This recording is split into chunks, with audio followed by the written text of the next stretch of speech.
有谁能想到，这只海龟的鼻子里竟然藏着一根10几厘米长的吸管？此时的海龟看起来非常痛苦，它紧闭着双眼，安静地接受着人类的帮助。一位救助人员正在试图用镊子将它鼻子里的吸管慢慢取出，但这好像并没有起到多大的作用，反而让海龟陷入了更大的疼痛之中。巨大的疼痛感让海龟不停地打着喷嚏，它不断地退缩着，时不时地想要逃走。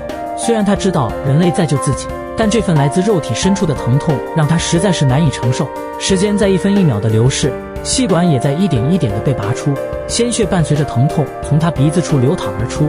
终于，那根吸管被拔出了一小段。救助人员想用手抽出吸管，但这似乎并不管用。强烈的疼痛让他倒吸了一口冷气。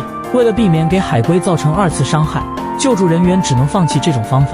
他们将拔出的那一小段吸管用剪刀剪掉，再次用镊子慢慢抽出。此时，海龟所承受的疼痛是我们所有人都无法想到的，而救助人员又不得不那样做。要是放着这根吸管不管，那么这只海龟在接下来漫长的岁月里会过得生不如死。所幸，海龟很坚强，它挺到了最后。伴随着救助人员的用力一抽，这根藏在鼻子深处的吸管终于被取出。仔细一看，这根吸管足足有10几厘米，难以想象这只海龟究竟承受了多大的痛苦。很多时候，就是因为我们的一个坏习惯，才让这些动物处于这种危难之中。希望我们都能早日醒悟，才能给这些动物一个更好的环境。